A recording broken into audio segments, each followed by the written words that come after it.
জাতিরই হোক, যে ধর্মের হোক, সেটা আমরা করব। তাদের বিরুদ্ধে যদি কোনো অভিযোগ থাকে, মামলা হয়, অবশ্যই তারা শাস্তির আওতায় যাবেন। কিন্তু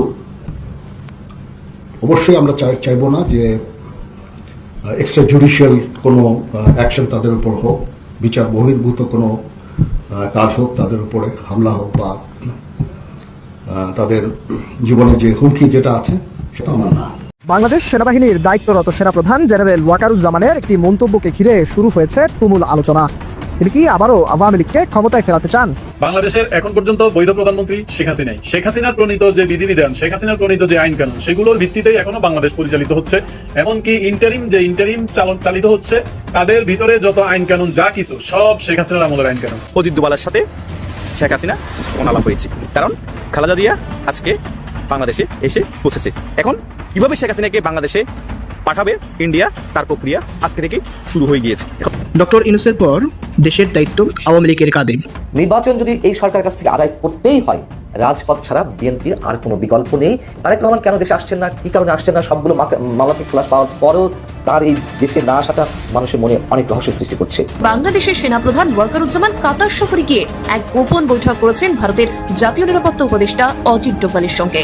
অন্তর্বর্তী সরকারের প্রধান উপদেষ্টা ডক্টর মোহাম্মদ ইউনূসকে রাষ্ট্রপতি এবং বিএনপির ভারপ্রাপ্ত চেয়ারম্যান তারেক রহমানকে প্রধানমন্ত্রী করে জাতীয় সরকার গঠনের প্রস্তাব দিয়েছে নতুন দল জাতীয় ঐক্য এবং সংহতি। আজকে বাংলাদেশে সেটাই করলো। সেই ৭১ সালের কথা মনে পড়ে, 2013-তে ৩,৮০০ মানুষ এবং মানুষকে পোড়ানো, মেরে ফেলা। এবার 14-তে সেই একই, 23-এর 28 অক্টোবর পুলিশকে যেভাবে মেরেছিল, এবারও সেই পুলিশ মারা না, শুধু মেরে লাশ ঝুলিয়ে। আসসালামু আলাইকুম রহমতুল্লাহ। আশা করি সবাই ভালো এবং সুস্থ আছেন। স্বাগতম জানাচ্ছি আমাদের আরেকটি নতুন ভিডিওতে। সুপ্রিয় দর্শক মণ্ডলী, ভিডিওর থাম্বনেল, টাইটেল ও ভিডিওর কিছু অংশ বিশেষ দেখে আপনারা ইতিমধ্যে ধারণা করতে পেরেছেন যে আজকের ভিডিওটি কতটা গুরুত্বপূর্ণ। সুপ্রিয় দর্শক, বর্তমান রাজনীতির আলোচনার প্রেক্ষাপটে বেশ কয়েকটি গুরুত্বপূর্ণ ভিডিও আপনাদের দেখাতে যাচ্ছি।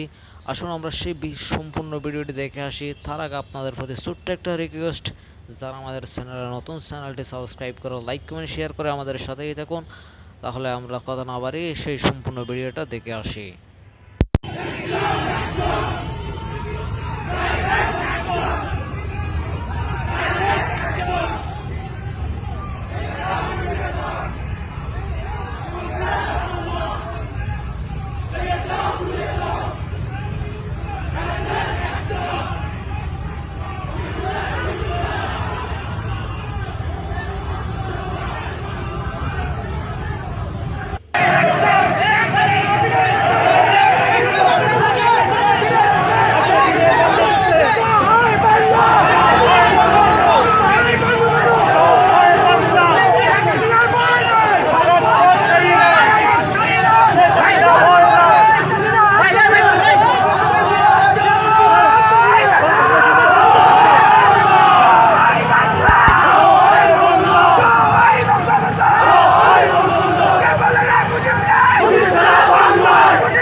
যেই হোক, যেই দলেরই হোক, যেই মতেরই হোক, যেই ধর্মের হোক, সেটা আমরা করব।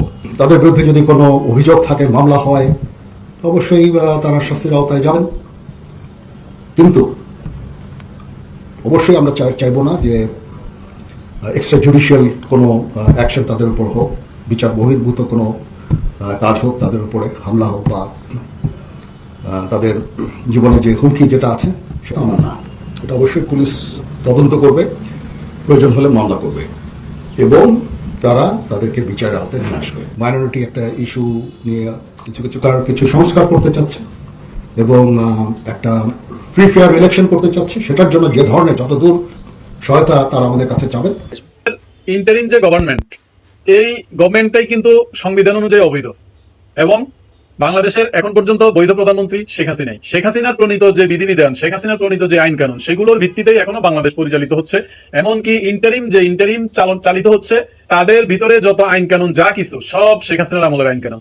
72 সংবিধানের অধীনে বর্তমানে যে রাষ্ট্র চালিত হচ্ছে, সেই 72 সংবিধানের নিয়ম অনুযায়ী বাংলাদেশের বৈধ প্রধানমন্ত্রী এখন পর্যন্ত শেখ হাসিনাই এবং এই আইনের কোনো ব্যাখ্যা এখন পর্যন্ত শক্তভাবে কেউ দাঁড় করাইতে পারে নাই। না পারছে আমাদের আইন মন্ত্রণালয়, না পারছে ইন্টারিমের যে প্রধান উপদেষ্টা উনি, না পারছে যে আন্দোলনকারী ছাত্ররা, তাদের যে রাজনৈতিক দল তারা, এমনকি সমন্বয়করা, কেউই কিন্তু এটার সুনির্দিষ্ট ব্যাখ্যা দাঁড় করাইতে পারে নাই। তারা কথায় কথায় একটাই বলে যে বিপ্লবের মাধ্যমে শেখ হাসিনার পতন ঘটানো হয়েছে। এখন বিপ্লবের ব্যাখ্যাটা আসলে কি সেটাও তো জানতে হবে।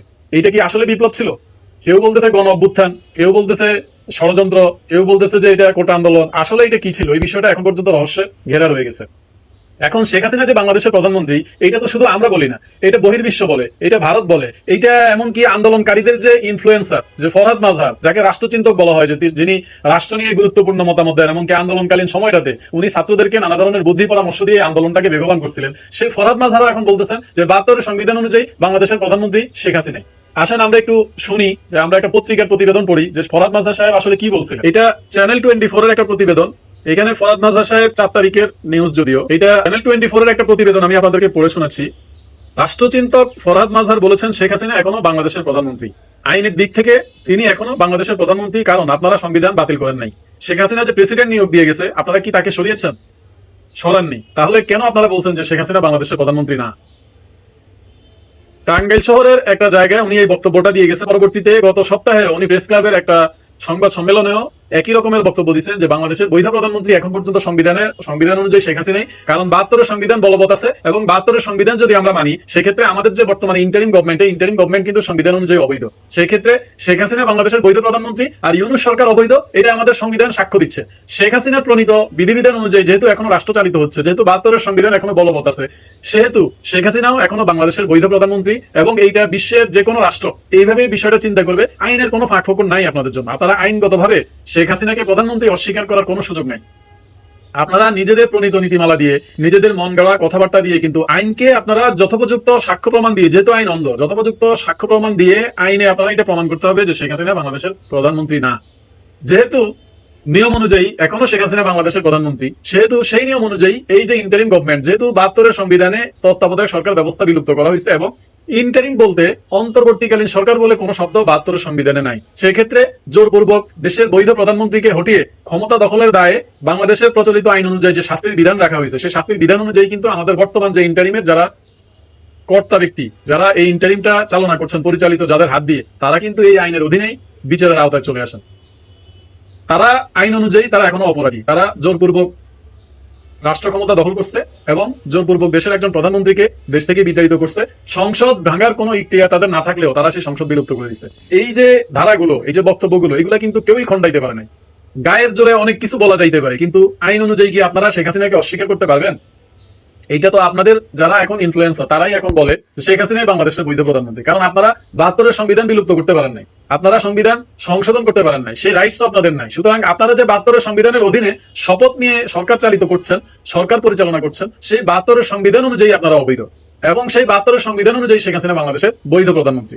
বাংলাদেশ সেনাবাহিনীর দায়িত্বরত সেনাপ্রধান জেনারেল ওয়াকারুজ্জামানের একটি মন্তব্যকে ঘিরে শুরু হয়েছে তুমুল আলোচনা। তিনি কি আবারও আওয়ামী লীগকে ক্ষমতায় ফেরাতে চান? বিষয়টি ঘিরে চলছে নানা গুঞ্জন। কি বললেন তিনি, বিস্তারিত জানতে আমাদের সাথেই থাকুন। সম্প্রতি এক সাক্ষাৎকারে বক্তব্য রাখতে গিয়ে সেনাপ্রধান জেনারেল ওয়াকারুজ্জামান বলেন, দেশের উন্নয়নের ধারা অব্যাহত রাখতে হলে প্রয়োজন রাজনৈতিক স্থিতিশীলতা। যে সরকার উন্নয়নে অবদান রেখেছে তাদের আবারও ক্ষমতায় আসা উচিত। সেনাপ্রধানের এমন বক্তব্যকে ঘিরে মিশ্র প্রতিক্রিয়া শুরু হয়েছে রাজনৈতিক অঙ্গনে। সেনাপ্রধানের এমন মন্তব্যকে